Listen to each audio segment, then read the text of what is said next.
Commentaires sur mes activités de diffusion web et également l'actualité de la crise sanitaire en fin de capsule.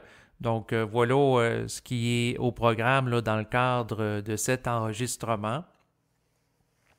Donc, en fait, à travers mes activités de diffusion sur Internet, je vise à œuvrer à différents niveaux. Donc, il faut comprendre l'esprit de ma démarche dans le sens que dans certaines capsules audio que je vais produire, je vais viser tout simplement à faire un commentaire sur l'actualité ou à relayer des informations que je trouve intéressantes sur le web. Ça peut être des vidéos, ça peut être également des articles que j'ai lus. Et récemment, là, j'avais partagé là, une capsule où ce que je partageais des liens par rapport à des vidéos, notamment des documentaires comme Ceci n'est pas un complot, que j'avais trouvé intéressant. Donc, pour vous en faire bénéficier là, des découvertes que j'ai faites au fil des semaines. Donc, ça, c'est un niveau qui est un peu plus journalistique. Donc, par rapport à des données, des informations. Donc, c'est sûr que de faire un commentaire journalistique en lien avec l'actualité, je trouve ça intéressant. Et comme je me considère être un être multidimensionnel, je me permets d'œuvrer à différents niveaux. Et là, c'est sûr qu'il y a des personnes qui peuvent trouver ça particulier là, naturellement sur ma chaîne YouTube parce qu'à un moment donné, je vais faire un commentaire plus sur l'actualité dans un esprit journalistique. À un autre moment donné, non. Je vais viser à faire une canalisation en relation avec certains sujets. Donc, parler à un niveau de type médiumnique.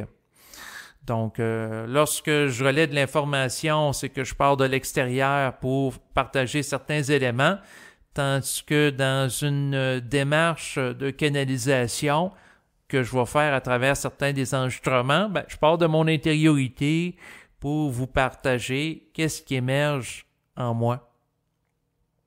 Qu'est-ce que ça me dit intérieurement? Et là, c'est dans un esprit qui peut être complémentaire avec un commentaire journalistique qui s'adresse un peu plus à l'intellect, tandis que quand je fais des enregistrements qui visent à faire de la canalisation, bien, l'objectif, c'est de générer une parole qui est vibratoire, une parole qui n'est pas le fruit de la réflexion, mais de l'émission de mon être dans sa totalité, dans sa multidimensionnalité, à travers mes propos. Donc, c'est une démarche qui est plus de nature médiumnique, une démarche plus de nature intuitive. Donc, c'est différent d'une démarche d'analyse intellectuelle, là, journalistique, là, mais ça peut être complémentaire. Et des fois, d'une manière un peu plus intuitive, je peux commenter certains éléments intellectuels. Donc, en fait, les styles peuvent se mélanger, là, bien entendu.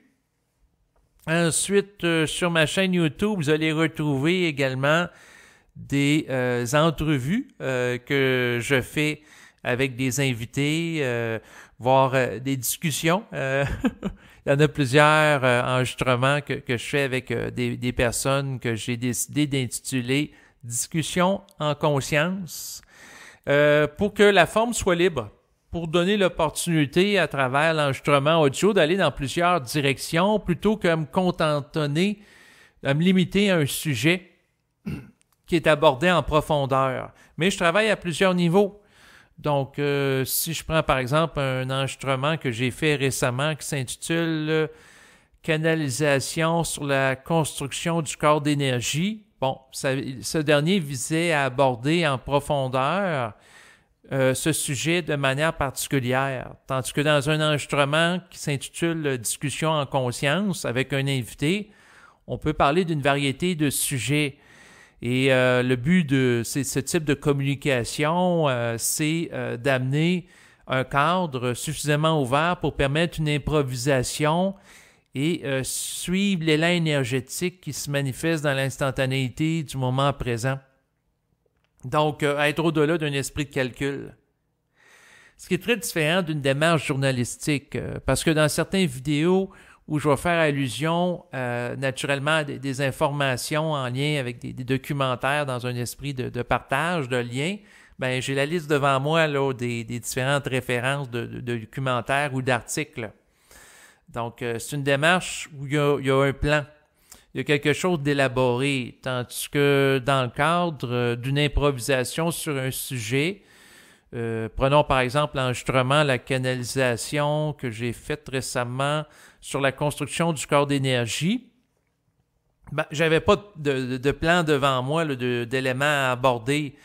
La façon que je procède, c'est que je ferme les yeux et je regarde qu'est-ce qui émerge en moi, puis je laisse parler. Donc, c'est une dynamique qui est différente. Sinon, dans mes activités aussi, il y a celle d'archiviste du matériel que Marc Delassalle a produit. Marc Delassalle, c'est un invité que j'ai reçu pendant plusieurs années. J'ai fait avec lui des entrevues là, de l'année 2011 à 2020. J'ai de nombreux enregistrements qui ont été produits. Et tout récemment, j'ai discuté avec Chloé, qui a été sa compagne et qui m'a donné l'autorisation de faire la diffusion totale de tout le matériel qui existe par rapport à cet auteur et conférencier qui vise la diffusion d'une vibration supramentale. Donc, qui ont été produits. Donc, non seulement je peux diffuser sur le web mes enregistrements que j'ai faits avec lui dans le cadre d'entretien, mais également des enregistrements privés de Marc Delassalle en audio et aussi en vidéo. Donc, j'ai présentement en ma possession une banque d'enregistrements de Marc Delassalle là, qui est quand même immense. Là. On parle d'une centaine d'enregistrements qui ont été produits au fil du temps. Donc, j'ai accès à ça et au compte-gouttes, au fil des prochaines semaines, je prévois rendre disponible de ces enregistrements. Pourquoi que je dis au compte-gouttes, c'est que avant de mettre des enregistrements en ligne, je les réécoute. Étant donné que nous vivons présentement à une époque où la censure est grandissante sur le web, donc vous le savez, au fil des derniers mois, des YouTubers, des lanceurs d'alerte, notamment en lien avec la crise du coronavirus pour dénoncer des aberrations qui se déroulent par rapport à la crise, ont été censurés d'Internet. Bon, il y a eu Alexis Cossette-Trudel, Jean-Jacques Crèvecoeur, André Pitre, et il y en a eu d'autres aussi, là, naturellement. Et c'est sûr que présentement, de parler sur le web, c'est de plus en plus délicat. Et à cause de la censure qui est grandissante, et c'est sûr que, bon, en diffusant du matériel, entre autres sur YouTube et les réseaux sociaux, j'ai, dans un premier temps, m'assuré que le matériel respecte certains standards, donc de ne pas avoir des propos qui sont considérés comme étant haineux, racistes, sexistes, xénophobes, et ainsi de suite. Donc, j'ai à prendre en considération cela. Et respecter aussi la sensibilité actuelle des gens. Ce qu'il faut comprendre, c'est notamment par rapport à Marc Delassalle, que lorsqu'il s'adressait à un public en privé, dans le cadre d'enregistrements payants, qui était destiné à un public restreint, eh bien, il y avait un niveau de parole particulier parce que c'était pas n'importe qui pouvait tomber sur ces enregistrements, c'est-à-dire que c'était des gens qui avaient eu la volonté de se procurer l'enregistrement ou d'assister, par exemple, à l'une de ces conférences, parce qu'il donnait des conférences ici au Québec qui ont été enregistrées. Donc, j'ai ces enregistrements solo en privé, j'ai ces enregistrements de conférences, puis j'ai également les enregistrements là, que j'ai fait avec lui d'entrevue. Donc, il y a beaucoup de stock J'en ai sans doute pour plusieurs années là, à tout diffuser ça sur Internet. Donc, par rapport à ça, ce qu'il faut comprendre, c'est que des enregistrements, notamment ceux de conférences, qui s'adressaient à la sensibilité vibratoire des gens qui sont dans la salle, qui est particulière. Donc, ça ne s'adressait pas nécessairement au public en général. Donc, ça n'a pas été fait dans cet esprit-là. Donc, c'est sûr que moi, je vais réécouter. Là. D'ailleurs, c'est commencé depuis le début de l'automne, les enregistrements de Marc de la Salle. Puis, je me permets de faire un montage dans l'optique de diffuser qu'est-ce que j'évalue que la sensibilité des gens, dans le fond, est capable d'intégrer là, dans le public en général. En fait, j'évalue. Vous voyez, ça serait juste ce que ça me dit intérieurement, c'est que j'ai juste à suivre la vibration de ce que je sens que je dois diffuser sur le web. Je n'ai pas à réfléchir par rapport à ça intellectuellement, mais j'ai regardé vibratoirement. Ça va se faire en suivant le filon énergétique qui se rattache à la nature de l'enregistrement. Donc, voilà ce que ça me dit intérieurement par rapport à ça. Donc, par rapport à Marc de la Salle et ses enregistrements, de son vivant, lorsqu'il était sur Terre, il a produit des enregistrements payants qui visaient entre autres à s'adresser à des gens qui sont réellement concernés par une démarche de conscientisation. Donc, c'est sûr que le fait que les enregistrements étaient payants, ça avait une fonction de sélectivité. Et aussi, c'est une façon de vivre, dans le sens que le but de vendre des enregistrements, c'était de lui permettre de vivre décemment, d'être capable de s'alimenter, de payer son loyer, de payer les frais aussi associés au fait qu'une automobile, donc d'être capable de fonctionner dans le quotidien. C'est dans l'esprit de cette démarche, entre autres. Et bon, là, présentement, la situation a changé parce que, bon, depuis le mois d'août 2020, il n'est plus sur le plan physique. Donc, à ce moment-là, c'est sûr que le rapport qu'il y avait aux enregistrements a changé, là, naturellement. Et là, présentement, suite à des discussions avec Chloé, il a été déterminé que le matériel serait accessible. D'ailleurs, elle a rendu disponible ses livres qu'il a produits, des documents en PDF là, que vous pouvez retrouver sur le site de la boussole supramentale. Vous allez avoir les détails là, des coordonnées là, en bas de l'enregistrement présent.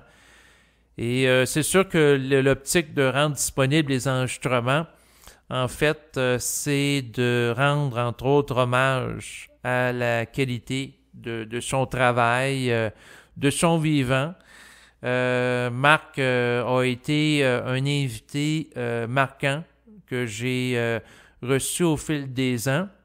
Ça a été un invité mémorable sur ma chaîne YouTube. Donc, c'est sûr que des animateurs qui ont eu des invités mémorables ou des intervieweurs, il y en a eu plusieurs. Si on pense entre autres à Richard Glenn, qui a eu comme invité mémorable Bernard de Montréal. Et d'ailleurs, on voit une fois de temps en temps là, dans les vidéos de Richard Glenn des extraits d'entretien qu'il avait fait là, avec Bernard de Montréal. Et une fois de temps en temps, il va diffuser là, du matériel en lien avec Bernard de Montréal, même s'il est décédé depuis 2003. Donc, ça revient continuellement, puis ça a été sans doute par rapport à l'émission Ésotériste expérimentale qu'il anime toujours, en fait, l'un des invités mémorables qu'il a reçus. Et de mon côté, l'invité mémorable, c'est pas Bernard de Montréal, parce que quand j'ai commencé à faire mes activités de diffusion web, là, il était décédé. J'aurais aimé ça l'interviewer, remarquer, là, mais c'est pas possible. De mon côté, c'est plus Marc de la Salle. Il m'a amené à aller plus loin par rapport à l'étude de certains sujets.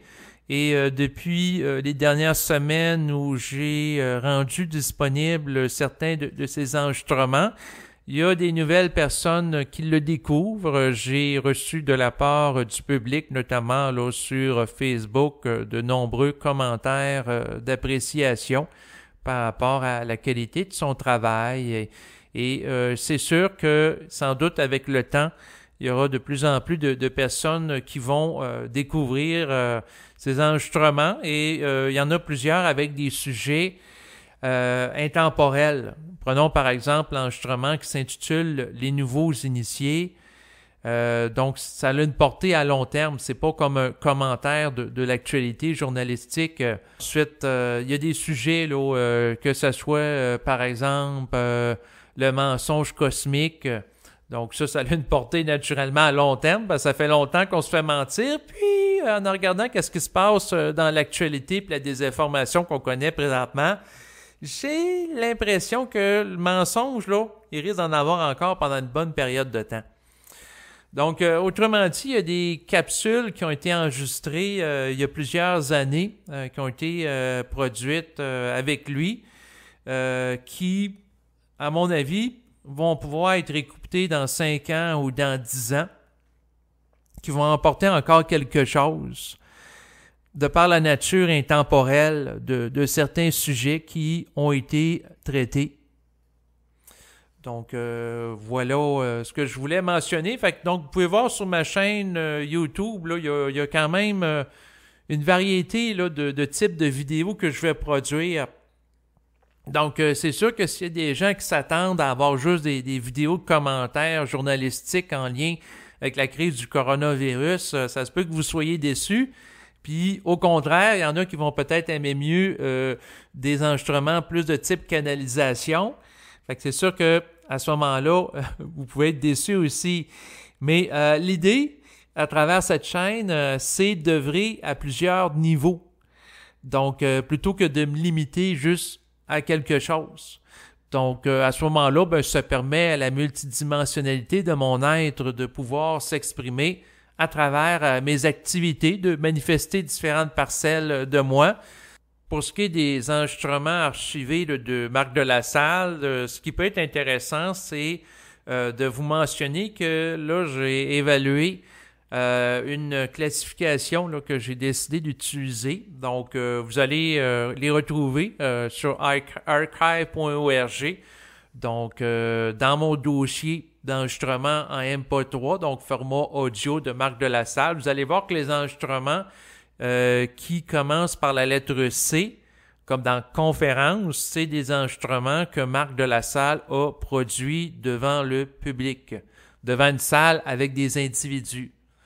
Tandis que les enregistrements que j'ai faits avec lui vont s'intituler Marc et David.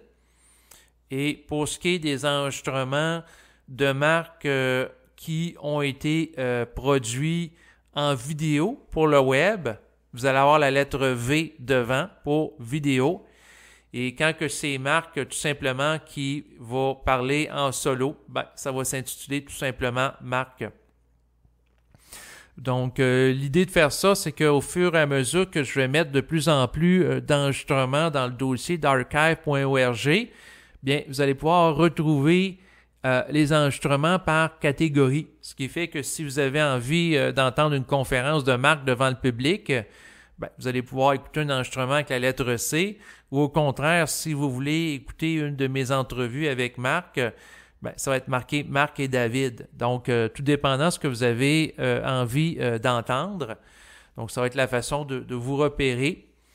Donc, voilà la petite mise en contexte que j'ai décidé de faire pour vous éclairer par rapport à la nature de mes activités de diffusion web présentes et la tangente là, que j'ai pris là, depuis un certain nombre de semaines. Donc, soyez pas surpris si dans les prochaines semaines, vous voyez des capsules de moi en solo qui va commenter l'actualité, qui va faire aussi dans d'autres capsules de la canalisation. Puis, une fois de temps en temps, apparaître sur ma chaîne YouTube un enregistrement là, de Marc de la Salle là, qui va être diffusé, en plus naturellement là, des entrevues avec des invités. Je peux en faire probablement des nouvelles là, dans les prochaines semaines aussi. Donc à présent, je vais faire mon commentaire sur l'actualité.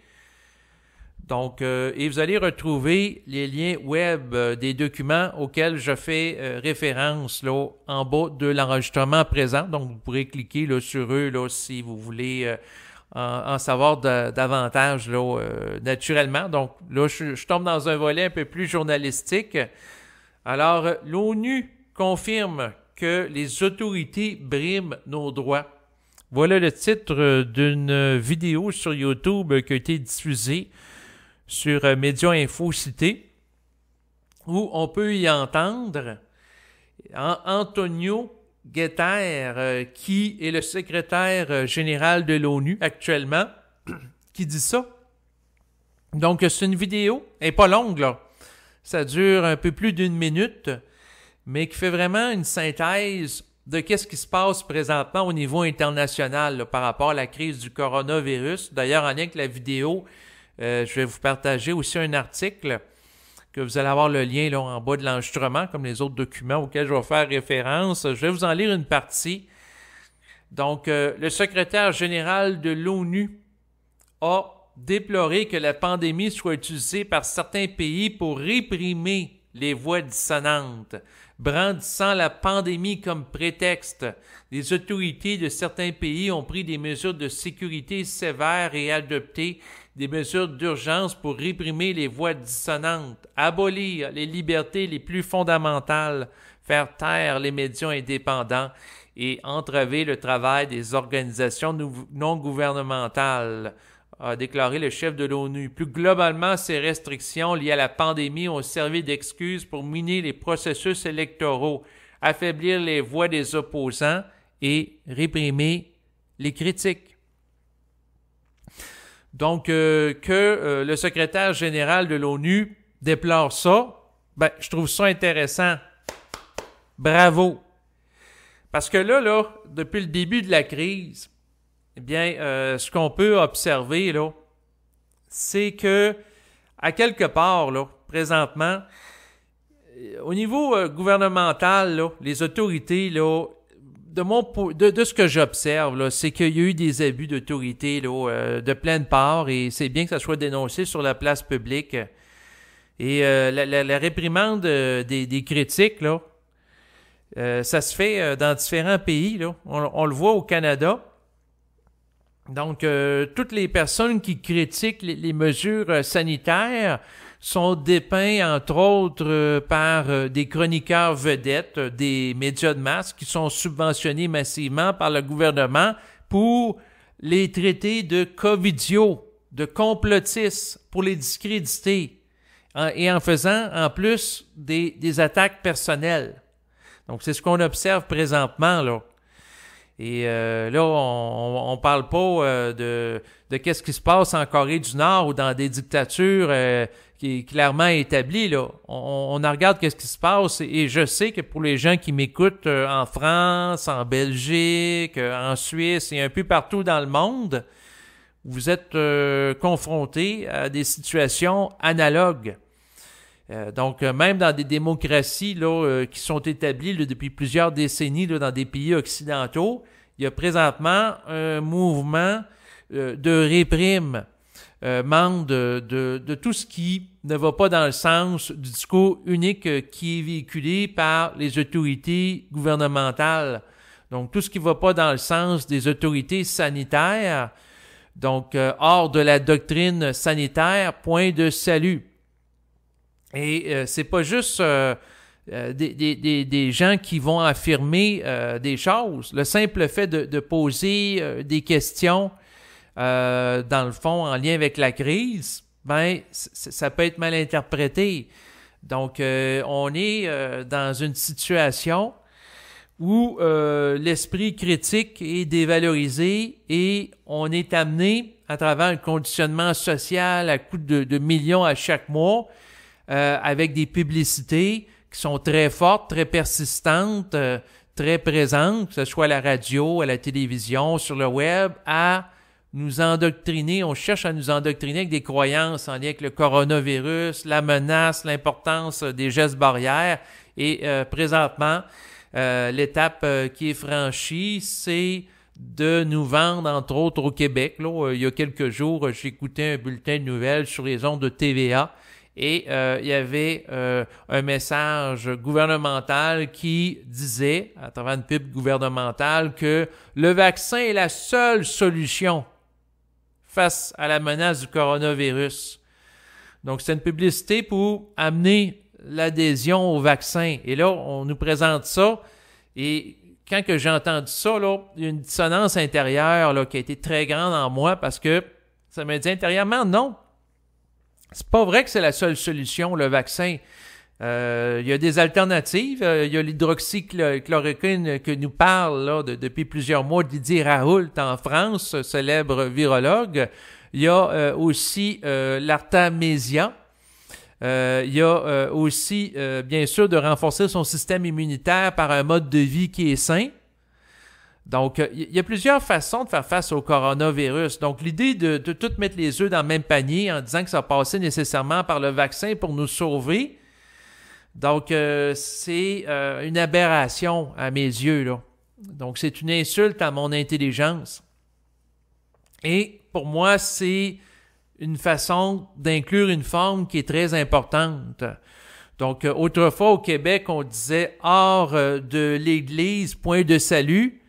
Et les gens qui étaient fortement ancrés dans la religion croyaient qu'en dehors de Jésus, il n'y avait pas d'autre sauveur ou il n'y avait pas d'autre façon là, qui puisse s'en sortir. Donc, c'est un petit peu la même mentalité. Donc, le vaccin, c'est la seule solution. Mettre votre vie entre les mains de Jésus, c'est la seule solution. Donc, il y a des parallèles des fois que je me permets de faire parce qu'on cherche à amener des croyances et présentement, ben c'est sûr que les gens qui nous gouvernent ne le font pas nécessairement avec une science multidimensionnelle et ne le font même pas en s'appuyant sur la science cartésienne, la science intellectuelle qui est véhiculée par la santé publique. Donc, au Québec, François Legault, François Ier, à ne pas confondre avec le pape de la religion catholique, mais François Legault, qui est le premier ministre du Québec, a fait des décrets sans s'appuyer sur les recommandations de la santé publique québécoise.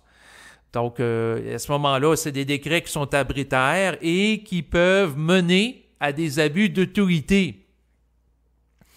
Parce que si l'individu ne s'appuie pas sur un savoir certain, donc la science matérialiste, à défaut de rien, et qui n'a pas accès à une conscience vibratoire multidimensionnelle et qui s'appuie à des croyances, en réalité, pour prendre des décisions, puis évite beaucoup à la peur, ben, qu'est-ce que ça donne? Ça donne, par exemple, la fermeture depuis plusieurs mois des centres d'entraînement, des commerces, que ce soit des cinémas, des restaurants, et tout ça en s'appuyant pas sur la science.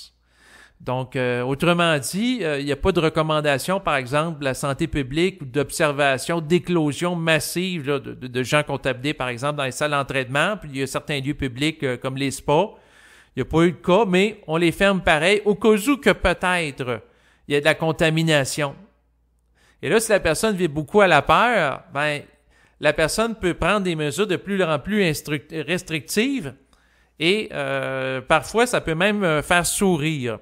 Prenons par exemple le cas du ministre de la Santé au Québec, Christian Dubé, qui est à la base un comptable. C'est pas un virologue, c'est pas un médecin praticien, c'est pas un spécialiste, non. C'est quelqu'un du secteur de l'économie, des finances, qui dirige le ministère de la Santé et qui va se mettre 2 masques au visage en pleine conférence de presse en nous disant que en portant 2 masques, un par-dessus l'autre, on diminue le risque de contamination du coronavirus. Donc, il dit « on n'est jamais assez prudent ». Et quand il dit la phrase, alors qu'il faisait une conférence de presse devant le public, j'ai capté dans la vibration la peur. Donc, ce que j'ai capté vibratoirement, c'est que, à quelque part, derrière ce geste-là, ben, c'est une confirmation de la peur. Hein? C'est comme quelqu'un qui va mettre une paire de gants. Ah, je suis pas sûr, je vais mettre 2 gants. Donc, je sais pas si le doute amène à amener plus de masques. Là, on va voir si ça va devenir une mode ou une tendance au Québec. Mais la peur peut faire toutes sortes de choses. Et un individu qui, dans son quotidien, est quand même assez doux, il est assez à son affaire, et il suffit que cet individu soit happé par la peur pour, dans certains cas, en faire un vrai tyran. Donc, autrement dit, quelqu'un qui a vraiment peur peut chercher à dominer les autres au nom de sa peur. Et la problématique, c'est que si des dirigeants de certains pays ont très peur d'un virus et agissent en croyant faire le bien pour l'humanité, en contraignant d'une manière très stricte, très sévère leur population, ça peut être extrêmement étouffant par rapport à la population, puis c'est possible que le problème qu'ils cherchaient à éviter ou à prévenir, donc le remède à la maladie que représente le coronavirus, soit pire que ce dernier en termes de dommages collatéraux et de division sociale. Voilà ce que je voulais dire par rapport à ça. Sinon, en fait, je me pose la question présentement à savoir si on se dirige pas vers une apartheid sanitaire. Je m'explique. En Israël, les gyms, donc les salles d'entraînement et les autres commerces comme les cinémas, sont à présent ouverts pour les vaccinés seulement. Donc, vous allez avoir l'article en bas de l'enregistrement. Donc, les gens, lorsqu'ils sont vaccinés, eh bien, ils peuvent avoir accès à certains lieux publics qui, autrefois, étaient accessibles à l'ensemble de la population. Mais là, il y a une discrimination qui s'installe et la population devient divisée en 2 groupes. Au sein d'Israël, c'est les gens qui sont vaccinés puis les gens qui ne le sont pas. Et la société est en train de s'organiser dans cet esprit-là, dans ce pays-là, mais aussi, éventuellement, ailleurs dans le monde. Donc, c'est sûr que c'est très préoccupant, ce type de tendance-là, parce que ça peut amener une forme d'apartheid différente. Donc, autrefois, en Afrique du Sud et également dans le sud des États-Unis, il y a une forme d'apartheid, c'est-à-dire une séparation, une ségrégation de la population en fonction de l'ethnie, en fonction de la couleur de la peau. Donc, vous aviez des lieux aux États-Unis avec des toilettes qui étaient réservées aux gens qui avaient la peau blanche. Donc, les Noirs ne pouvaient pas aller. Même chose pour certains commerces, que ce soit des restaurants ou même l'autobus. C'est sûr que vous avez l'événement historique qui a eu cours aux États-Unis où une dame noire qui s'était fait demander par le chauffeur d'aller à l'arrière de l'autobus dans la zone réservée aux personnes de couleur, qui a refusé, qui a tenu tête donc au conducteur de l'autobus, et ça a amené un changement social parce que autrefois aux États-Unis, dans les autobus, il y a une section pour les blancs à l'avant et les noirs à l'arrière. Donc, il y avait une ségrégation qui était présente et le danger dans la gestion de crise, c'est qu'il y ait l'apparition d'une ségrégation non pas en fonction de la couleur de la peau, de l'ethnicité, mais plutôt du statut virologique qui soit mis en place par les autorités sanitaires et, encore une fois, au nom de la peur, qu'il y ait de la contamination, des foyers d'éclosion, et ainsi de suite. Donc, on crée une société à des citoyens de 2 castes différentes. Donc, des gens qui vont avoir leur passeport vaccinal électronique, donc c'est une possibilité, et avec une badge là, électronique ou une puce sous la peau, ils peuvent avoir différents moyens là, par rapport à ça. Ils vont pouvoir entrer dans les commerces, aller au restaurant, aller prendre le café, aller au cinéma, s'entraîner en salle et les autres. Et c'est sûr que quand il y a de la division entre des citoyens, ça peut amener des dérapages et des abus importants.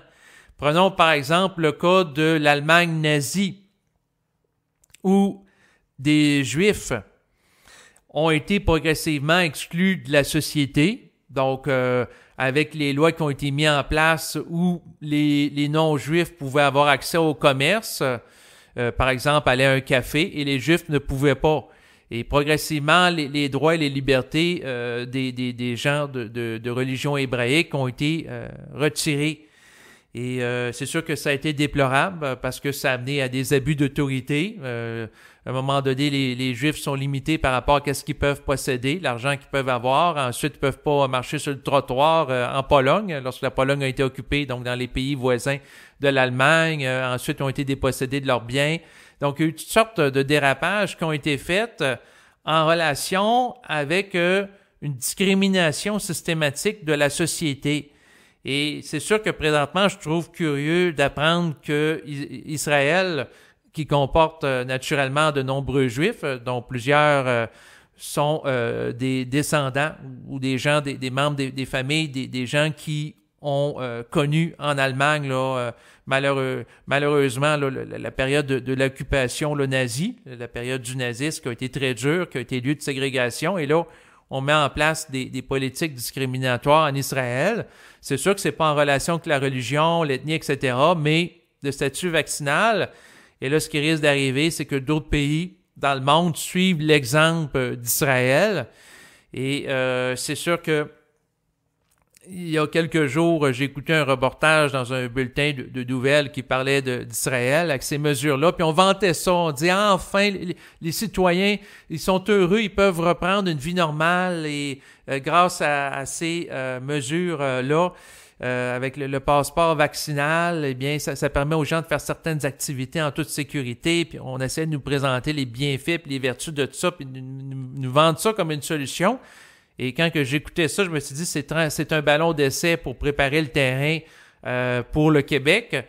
Et en écoutant le bulletin de nouvelles de ce soir, donc de TVA, au moment où est produit cet enregistrement, et vous allez pouvoir vous partager le lien, on apprend que Québec envisage l'implantation à court terme d'un passeport vaccinal numérique qui pourrait notamment permettre aux Québécois vaccinés d'assister à certains lieux.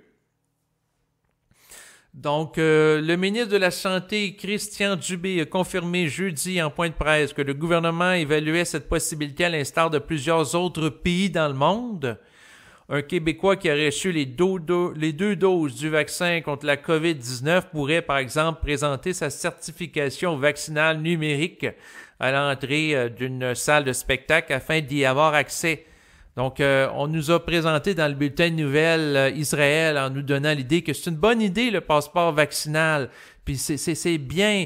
Puis là, tranquillement, on nous présente les chefs des gouvernements, de notre gouvernement, là, donc Christian Dubé, qui en discute publiquement. Donc, on cherche à préparer le terrain pour ça ici. Et je sais que c'est la même chose aussi pour d'autres pays. Dans l'article, parce que là, tantôt, j'ai lu quelques extraits de l'article, je vais vous en lire encore d'autres. Ce qui est indiqué, c'est que plusieurs pays européens, comme la Grèce, l'Espagne et l'Italie, misent notamment sur l'implantation de documents semblables afin de relancer leur industrie touristique. En Israël, le passeport vaccinal est déjà implanté, mais l'idée continue de faire débat. La France et l'Allemagne ont notamment exprimé des réticences, jugeant l'idée encore prématurée. Ben, j'espère qu'il y a des gens qui vont s'opposer à ça parce que ça peut ouvrir la porte à des abus. Et il y a un adage qui dit, puis je le répète et le répète au fil des entretiens que j'effectue sur le web et des enregistrements un peu partout, que l'enfer, le chemin qui mène à l'enfer est pavé de bonnes intentions. Donc, des gens très spirituels peuvent dire, bon, on va limiter la propagation du virus en mettant en place cette mesure-là avec une certaine naïveté. Et en faisant ça, ben, tranquillement, on tisse les murs de notre prison sociale où progressivement, on peut isoler des gens en restreignant l'accès à des lieux publics. Puis on va dire, ah, c'est temporaire, le temps là, que le coronavirus soit neutralisé. Puis progressivement, curieusement, ben, à mesure que la quantité de vaccins est de plus en plus disponible pour la population, on apprend qu'en parallèle, il y a des nouveaux variants qui arrivent sur le marché, donc le variant de l'Amérique du Sud, le variant du Brésil, le variant de la Grande-Bretagne, et là, il y en a le variant finlandais, il y en a plusieurs. Et là, progressivement, ce que ça nous amène à l'idée, ben là, il va falloir voir si le vaccin est valide à l'égard des nouveaux variants. Donc, à ce moment-là, il y a encore des risques de menace du coronavirus qui fait en sorte que si les gens sont vaccinés, il ne faut pas qu'ils baissent la garde au cas où qu'ils attrapent un variant, puis au cas où que, à quelque part, le variant, dans le fond, ne puisse pas être neutralisé là, par la vaccination ou que les effets soient diminués. Donc, présentement, j'ai l'impression qu'il y a une dynamique qui est mise en place, qu'on nous dit « Ah, ça va être temporaire » ou s'il y a le vaccin numérique, pas le vaccin, pardon, le dossier vaccinal numérique, ça va être temporaire, mais finalement, les mois passent et il y a toujours des raisons qui font en sorte que la crise sanitaire perdure. Donc, on va voir vers où est-ce qu'on se dirige. En tout cas, c'est très préoccupant. Et c'est surtout que les questions du passeport numérique pourraient mener à différents abus.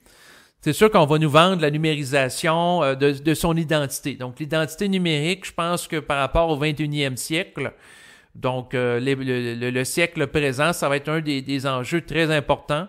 Donc, à chaque individu, on va vouloir associer une identité numérique où, à travers cette identité-là, la personne va avoir accès à ses données personnelles au niveau gouvernemental, son compte financier pour faire des transactions.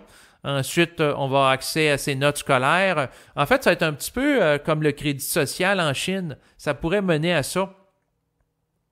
Donc, la numérisation des données se rapportant des individus peut servir en tant que technologie de contrôle à surveiller d'une manière très pointue, très aiguisée les gens quand ils font des achats, quand ils vont sur les réseaux sociaux, quand ils utilisent leur véhicule automobile par un système coordonné en relation avec une infrastructure numérique importante de type Big Data qui permet d'entreposer des grandes quantités sur des citoyens, qui va faire en sorte que l'espionnage des citoyens va être facilité. On va pouvoir observer les gens en temps réel en relation avec leur identité numérique puis leur activité qu'ils font en lien avec elle. Donc, ça peut amener à des abus d'autorité et de pouvoir dans le sens que quelqu'un qui est un mauvais citoyen, on fait disparaître son fonds de pension ou son argent. Il peut y avoir des mesures coercitives, un peu comme le crédit social où la personne perd des points si elle n'agit pas en bonne citoyen aux yeux de l'État. Et si elle fait de la délation, comme en Chine, où ce système-là est mis en place, c'est pas de la science-fiction. Donc, si vous allez voir le documentaire de ART, 7 milliards d'individus citoyens sous surveillance ou potentiellement en voie de surveillance, je ne me rappelle pas exactement du titre, mais l'information est là, est présente et ça se déroule sous nos yeux en Chine. Et c'est sûr que la possibilité que le coronavirus serve de prétexte pour l'implantation de telles mesures dans les pays occidentaux m'apparaît de plus en plus plausible. Il y a quelques semaines, je discutais avec des gens la possibilité qu'on exige une preuve que je sois vacciné, par exemple, pour aller au cinéma ou aller au restaurant. Puis là, les gens disent c'est de la science-fiction ou aller en salle d'entraînement. Bien là, présentement, c'est réalité à Israël. Et là, on nous dit qu'on envisage ça pour le Québec. Comme dans le passé, on envisageait le traçage numérique et ça s'est actualisé. Ensuite, on envisageait le port du masque obligatoire. On envisage des choses. Donc, tranquillement, on prépare le terrain, l'opinion publique en disant qu'on y réfléchit. Et par la suite, il y a la possibilité d'une phase d'implantation.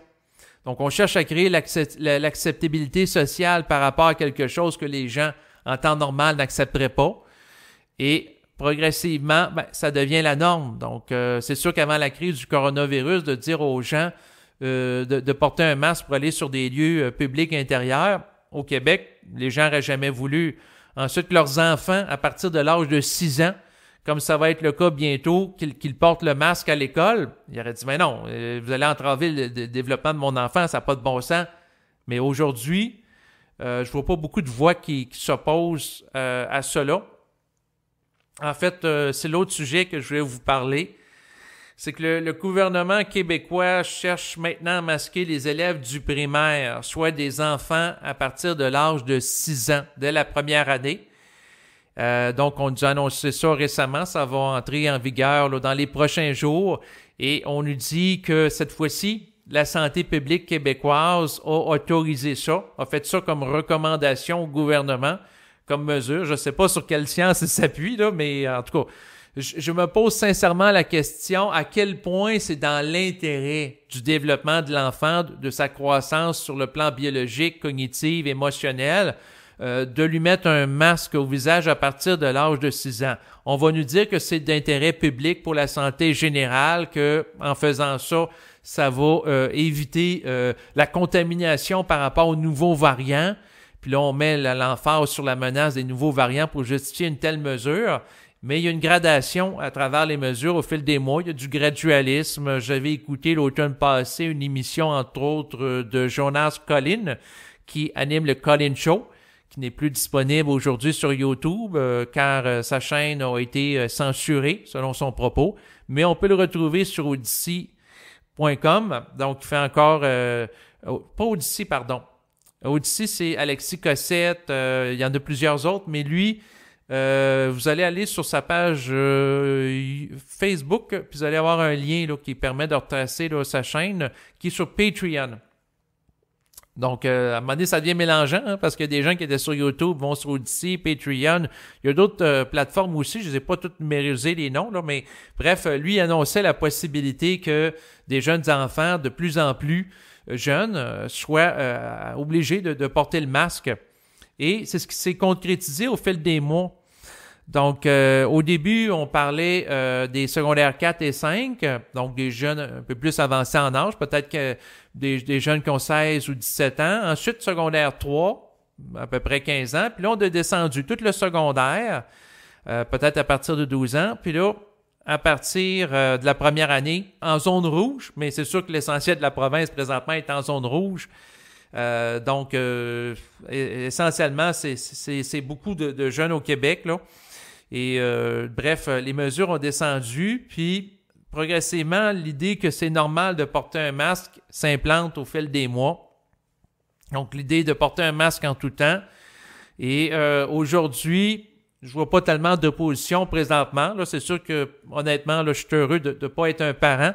Je suis heureux de ne pas avoir d'enfants parce que je trouverais ça extrêmement difficile d'apprendre que si j'avais des enfants âgés de 16 ou 7 ans, de 6 ou 7 ans en fait, qui seraient obligés de porter un masque à l'école, là, je trouverais que c'est un non-sens. Moi, je me pose sincèrement des questions à savoir les pédopsychiatres, donc les gens qui font de la psychiatrie auprès d'enfants, les spécialistes du développement. Vous trouvez ça normal que le gouvernement fasse ça? C'est sûr que, bon, il y avait eu des spécialistes dans le domaine médical qui s'étaient prononcés à l'automne dernier en défaveur de l'obligation du port du masque dans les lieux intérieurs là, pour les enfants. Mais ça n'avait rien donné. Donc, le gouvernement a fait sourde oreille. Et c'est sûr que par rapport à ça, bon, eux autres, leur initiative n'a pas amené de changement. Sinon, je voulais dire qu'il y a l'avocat, Maître Carlo Brusa, dont vous allez retrouver des vidéos se rapportant à lui en bas de l'enregistrement présent. Et lui, il suggère de mesurer l'effet du masque sur l'oxygénation des enfants pour en évaluer et documenter les effets avec un oxymètre qui sert à évaluer la quantité d'oxygène dans l'organisme. Donc, c'est un appareil, un oxymètre, un petit appareil qu'on peut mettre au bout d'un doigt et qui va servir à évaluer la quantité d'oxygène qui circule au sein de l'organisme humain et voir si, par exemple, auprès d'un enfant qui porte le masque pendant sa journée d'école, donc une fois que complété la journée d'école, après avoir porté le masque pendant plusieurs heures, si la quantité d'oxygène au sein de son organisme est plus faible, à ce moment-là, ça peut être problématique, là. Donc, il cherche à en faire l'évaluation sous une base journalière. Il suggère ça à certains parents dans l'optique de faire un recours collectif par rapport au gouvernement qui impose ces mesures-là. Donc, de les documenter avec plusieurs cas, plusieurs personnes. Et c'est sûr que de priver un être humain en développement là, d'oxygène, là, c'est de voir aussi les impacts dommageables là, naturellement là, par rapport à, c'est sûr, là, à sa vie future. Donc, c'est de voir est-ce que le port du masque obligatoire va hypothéquer le développement cognitif de l'enfant. Donc, c'est sûr, si le cerveau n'est pas alimenté d'une manière adéquate en oxygène, voir si ça peut nuire. Ensuite, est-ce que ça peut hypothéquer son développement émotionnel? Bon, c'est sûr que si l'enfant est en présence de d'autres enfants ou d'autres individus qui ont le masque au visage, est-ce que ça va nuire, par exemple, au développement de sa capacité à reconnaître des émotions chez autrui, de les détecter, de comprendre le non-verbal? Donc, est-ce que ça va l'empiéter à ce niveau-là? Donc, c'est toutes des questions qui sont soulevées sur l'impact de tout ça. Et c'est sûr que de documenter à travers du concret, comme un oxymètre, l'impact que cela a sur un organisme humain, c'est sûr que c'est intéressant à faire comme étude. Et donc, c'est sûr que je suis curieux de voir là, si des gens au Québec là, vont empointer le pas par rapport à ça. Et exiger au gouvernement qui donne des comptes à la population, là, parce que si le gouvernement met en place des mesures qui sont extrêmement préjudiciables à des êtres très vulnérables en société, comme des enfants de 6 ans, en plein cœur là, de leur développement, ben c'est sûr que, dans le fond, il y a un prix à payer par rapport à ça, là. Donc, honnêtement, là, j'espère de ne pas assister à un scandale aussi grand que celui des orphelins de Duplessis. Donc, dans un passé pas si lointain au Québec, il y a à peine quelques décennies, eh bien, il y a des enfants qui étaient orphelins, qui étaient placés dans des orphelinats et qui auraient été victimes là, à différents niveaux de préjudice, là. Donc, c'est sûr qu'il y a été question, entre autres dans les médias, là, d'enfants dans des orphelinats qui auraient été victimes d'agressions sexuelles, de violences physiques, où il y a des gens qui auraient été mis dans des institutions psychiatriques alors qu'il n'y avait pas de problème de santé mentale. Donc, il y aurait eu des abus importants qui auraient été faits à des orphelins dans le passé. Et mon questionnement est de savoir, est-ce que présentement les mesures qui sont prises, qui sont imposées à des jeunes enfants, vont avoir des impacts qui vont faire en sorte qu'il y aura des recours collectifs là, qui vont être faits, là, en fait, qu'on va se retrouver avec une génération sacrifiée, là, hypothéquée dans son développement, là. C'est vraiment la question que je me pose. La génération COVID, présentement, qui se développe. Donc, est-ce que si la crise perdure, ou on cherche à la faire perdurer, ces êtres-là vont avoir été nuits dans leur développement, là. Donc, c'est la question que je me pose. Et c'est sûr que donc je demeure attentif là, par rapport à l'initiative de Carlo Brucha. Bon, il y a eu plusieurs initiatives qui ont été mises en place, notamment là, sur le plan juridique, là, avec la Fondation des droits et libertés pour entamer un recours pour mettre fin aux mesures ici au Québec.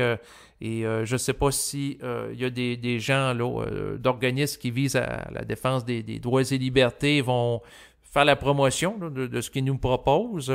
Donc, en termes d'évaluation, on verra bien. Mais présentement, là, par rapport à tout ce qui se passe, c'est sûr qu'on vit dans une période qui est critique par rapport à l'humanité. Et c'est une période qui est sombre, ouais. Qui est sombre parce que il y a beaucoup de mesures qui sont mises sur une base arbitraire et on est pris dans un scénario de planète expérimentale. Et c'est sûr que ce qui me contrarie en tant qu'individu, c'est le fait que les gens au gouvernement font des essais et des erreurs sur le plan expérimental avec une certaine inconscience. Donc, c'est sûr que moi, j'ai l'impression qu'éventuellement, il y aura des gens de nos autorités gouvernementales qui vont être traduits en justice et qui auront à s'excuser parce que il peut y avoir un manque de sensibilité très grand à priver de gens de liberté en croyant faire le bien, mais étant voilés de par les impacts néfastes que ça peut engendrer ou une mauvaise évaluation des coûts-bénéfices si on le prend sur le plan intellectuel.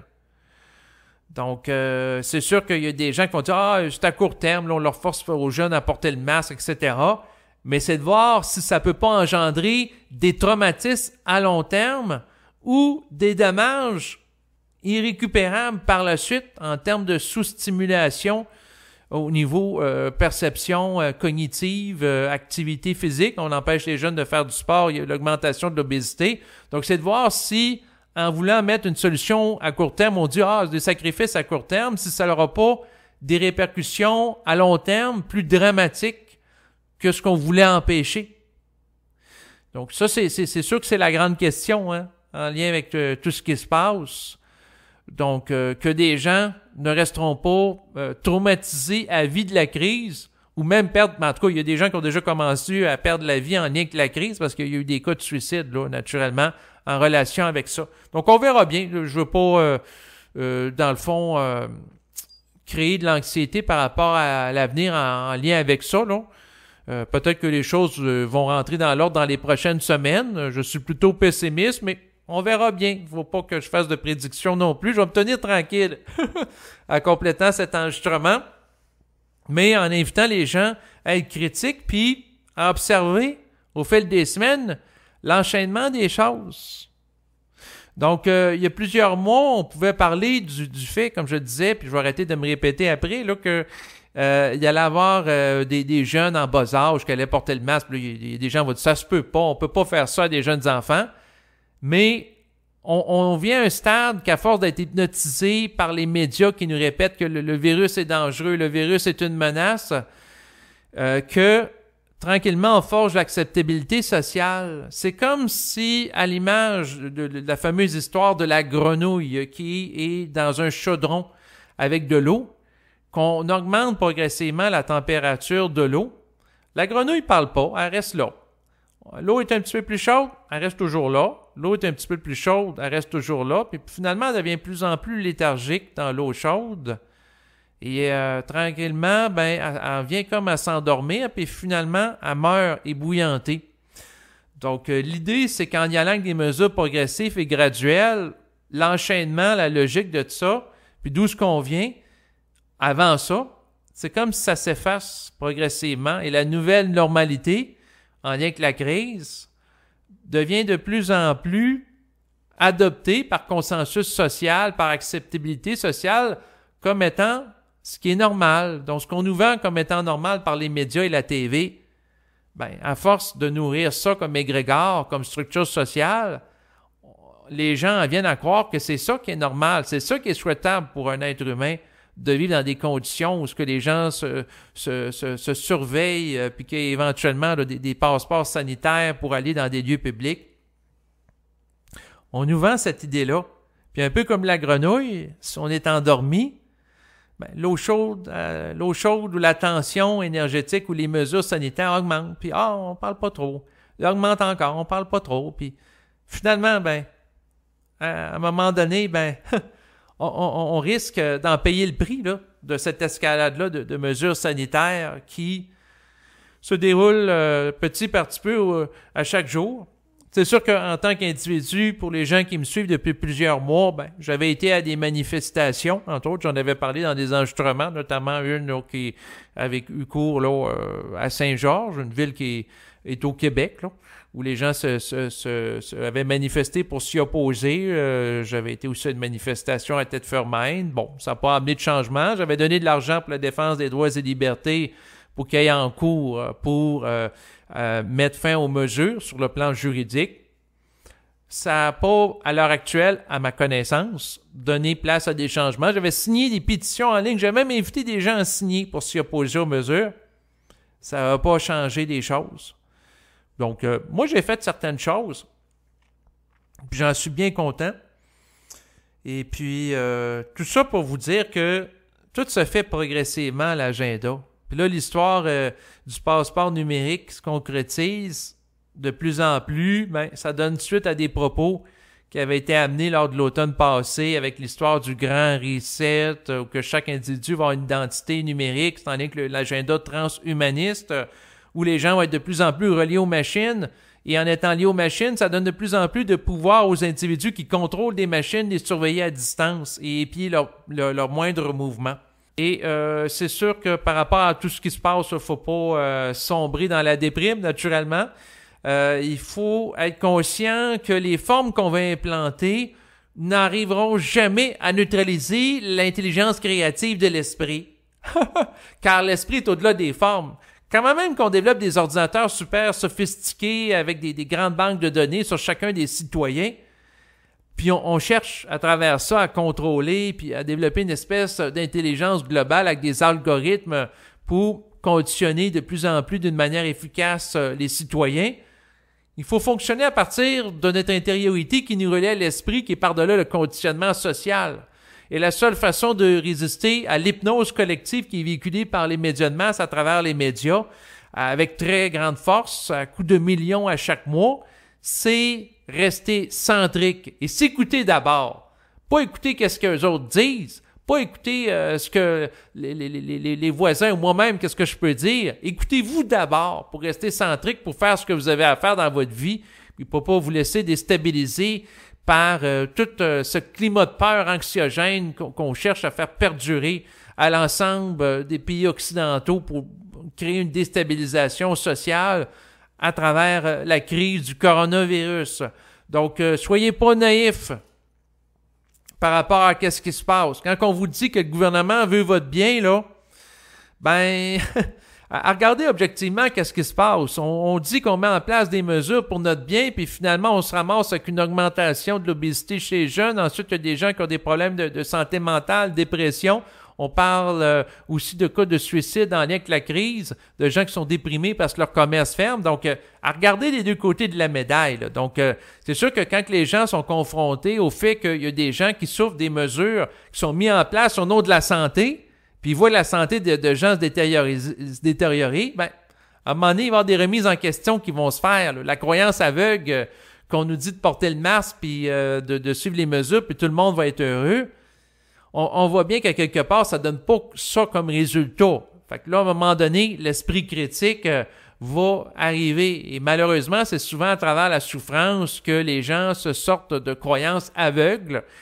Et ça sera peut-être à travers les contre-coups, ce que certains appellent les dommages collatéraux liés aux mesures de gestion de crise de coronavirus, que certaines consciences vont vivre des chocs de réalité qui vont leur faire réaliser que finalement, les gens qui gouvernent les pays là sont pas parfaits, ils n'ont pas toutes les réponses, c'est pas nécessairement des sauveurs, donc il faut arrêter de les idéaliser et à quelque part, il va avoir une restitution des gens qui vont chercher à reprendre leur pouvoir sur leur vie et sur leur santé. Parce que là, si on nous dit que le vaccin, c'est la solution de sortie de crise, puis finalement, ben, s'il y a des gens qui ont le vaccin, ils ont des effets secondaires. Finalement, ben là, le vaccin est pas parfait. Hein? Il n'empêche pas d'attraper le coronavirus. Si on parle des vaccins ARN, ben, finalement, en voyant les lacunes de tout ça, ça va amener une relativisation. Mais tout ça pour vous dire que j'observe l'actualité par rapport à ce qui se passe, parce que c'est une expérience sociale sans précédent, là. La crise du coronavirus, c'est une expérience de grande importance que nous connaissons qui nous dévoile des choses par rapport à nous-mêmes, les peurs qu'on peut avoir, les peurs que nos dirigeants peuvent avoir, les manipulations que peut faire le lobby pharmaceutique qui sont dépeints notamment là, à travers des documentaires comme celui d'Hold Up que je vous propose d'écouter si c'est pas déjà fait. Donc, par rapport à certaines compagnies qui veulent mettre de l'avant leur vaccin, puis en même temps, il y a d'autres produits qui coûtent moins cher là, comme le produit que parle Didier Raoult depuis plusieurs mois, là, l'hydroxychloroquine qui ont été dévalorisés. Donc, il faut voir clair par rapport à ce qui se passe. C'est très révélateur sur la nature de l'être humain. Donc, pour moi, la crise du coronavirus, c'est un événement charnière que nous connaissons dans l'histoire de l'humanité, au même titre que la Première Guerre mondiale, la Deuxième Guerre mondiale. Donc, il y aura sans doute des historiens dans le futur qui parleront de la crise du coronavirus comme étant une période marquante où la science a fait des bonds gigantesques dans le domaine de la virologie et dans l'étude de l'impact d'un virus sur une population et les moyens d'en faire la gestion, car il y a plusieurs pays qui adoptent des stratégies différentes. Donc, voilà ce que je voulais mentionner. Je vous dis à bientôt. Merci de votre écoute. Bye bye.